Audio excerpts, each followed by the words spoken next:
mortos e um sobrevivente. Todos pertencentes ao Conselho Oficial de Praxe Académica da Universidade Lusófona,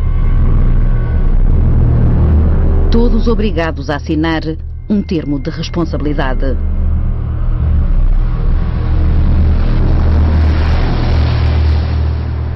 Tinham conhecimento de um termo de responsabilidade que foi assinado pela Joana, pela vossa filha? Tinham conhecimento que ela tinha assinado isso? Nunca tinha visto tal coisa. Nunca. Não. Eu também não. Não. Nem sequer sabia de tal coisa, que existia termos de responsabilidade. Diz aqui que ela se responsabilizava pelos atos, riscos e danos que possam. Isto é extremamente grave. Muito grave. Este é o documento que a Joana assinou a 10 de outubro de 2012, responsabilizando-se pelos atos, riscos e danos que pudessem ocorrer. Ela entrou a 12 de 12 de 2012 para a Comissão de Praxe e, por o que eu estou aqui a ver, ela assinou este documento a 10 de outubro de 2012. Por isso foi uns mesezinhos antes de ter sido eleita para a Comissão. Está aí o emblema da Lusófona. Porque mais grave ainda, porque a Lusófona, o reitor e a direção, seja lá quem for, deviam ter conhecimento disto. Eu acredito que eles saibam. Mas isto é tudo um secretismo, não podem falar, é um código, é tudo abafado. Ao documento assinado pela Joana juntam-se mais 17 que a TVI teve acesso, todos assinados em outubro de 2012, obrigatórios num código baseado em reuniões secretas, levadas ao limite, com riscos assumidos. O documento que tenho em mãos é a prova disso mesmo, um relatório sobre um fim de semana idêntico ao do MECO, passado em Santarém. Está datado de 16 de dezembro de 2011. Participam 4 elementos da Comissão de Praxe, um representante de curso, Joana com o nome de código Guedes e com ela a pescadora, o nome de código usado por uma das melhores amigas de Joana.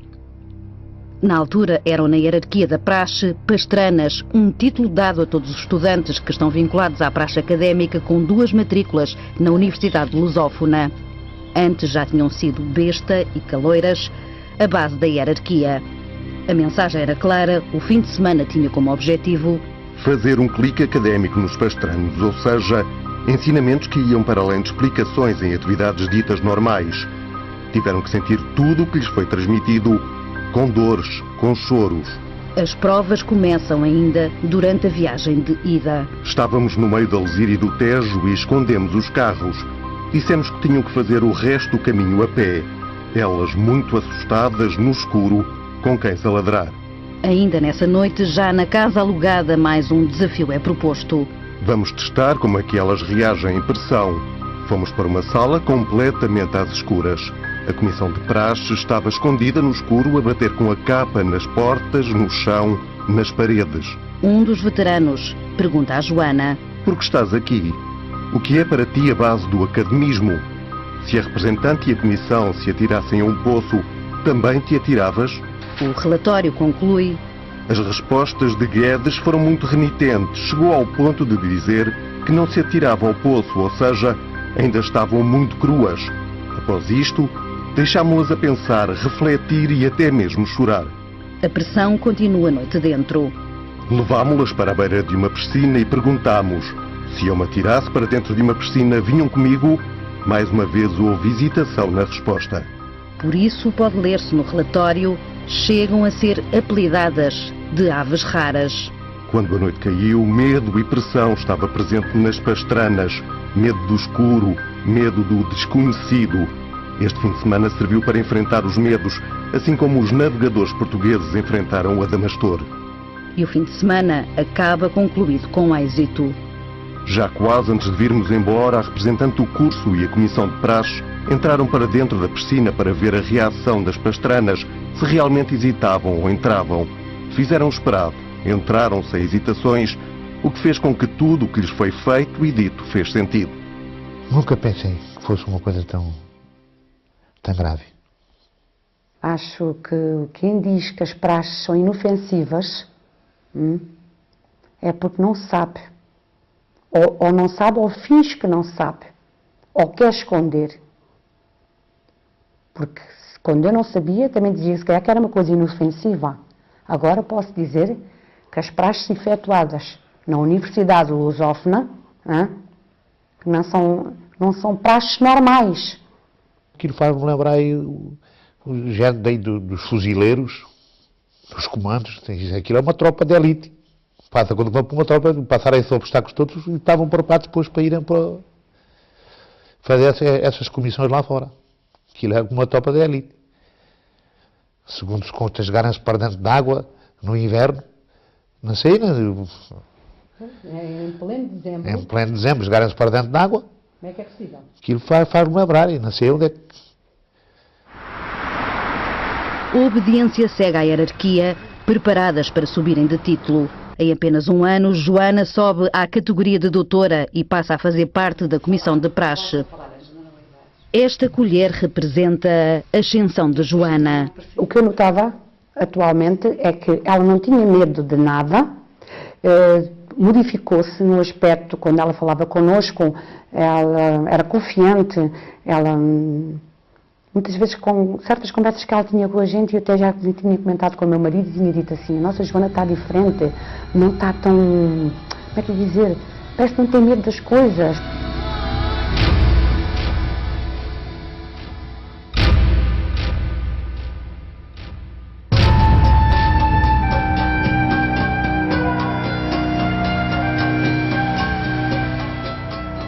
Com o título de doutora, Joana já podia praxar, mas a avaliação continuava. Muito provavelmente foi o que aconteceu naquela noite trágica.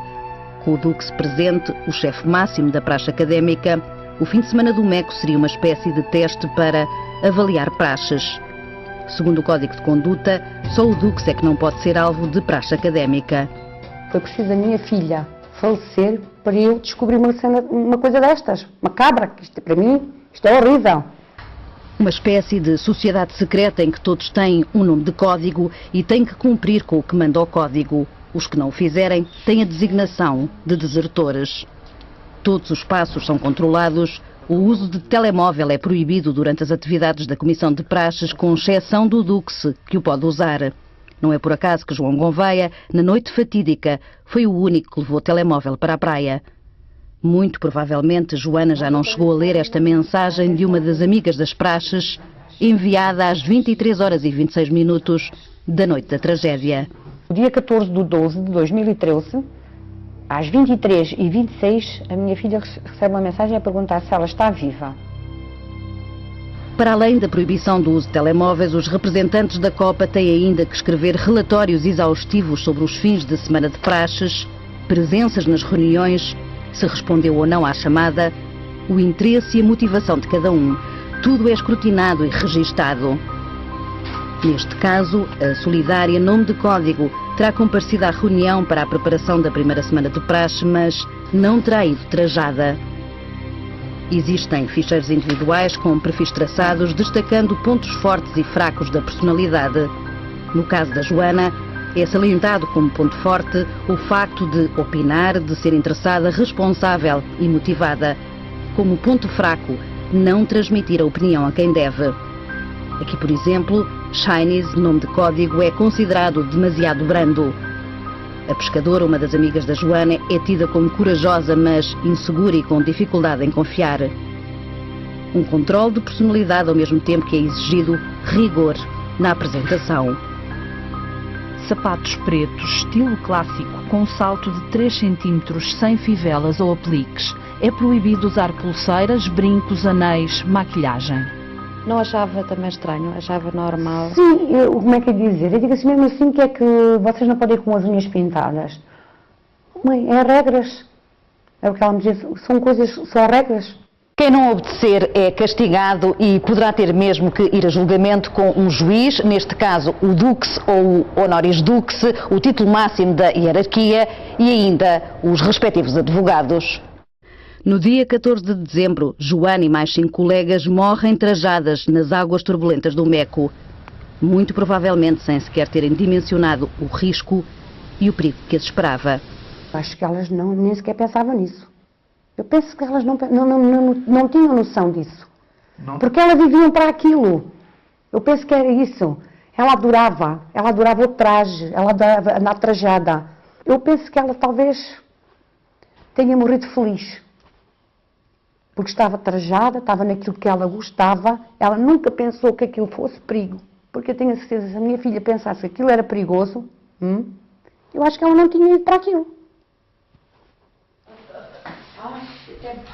Mais de um mês depois da tragédia no Meco, permanecem muitas perguntas sem resposta.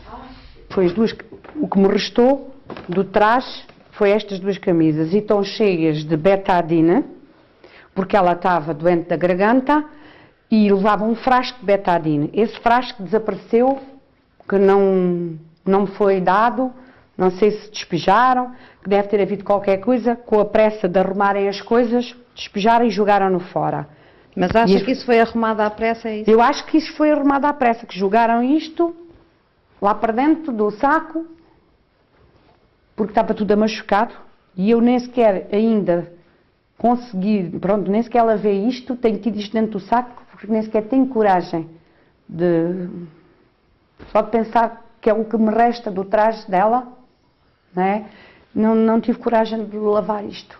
Achou estranho o facto de terem sido entregues na lusófona? Foi. Não esperaram que os pais chegassem. Eu cá para mim, aquela casa, ninguém tinha entrado na casa até os pais chegarem. E os pais é que haviam de ver qual eram os pertences dos filhos. Por isso os pertences foram mexidos. Eu não sei se está aqui as coisas todas da minha filha. Pode faltar alguma coisa. E eu não sei, sinceramente. Quem é que arrumou as coisas?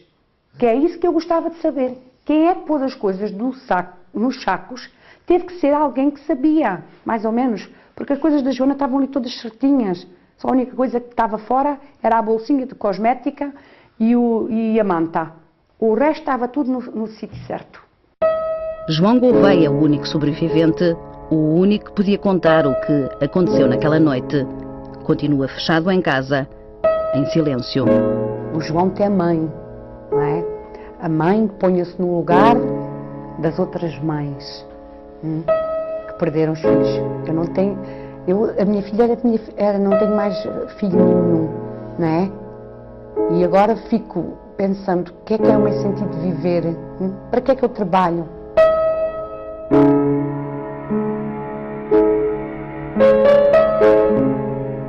Se o João Gouveia me ouve, que fale. Já nada me traz a minha filha de volta, não é? A minha vida já não vai ser igual. Mas eu quero a verdade.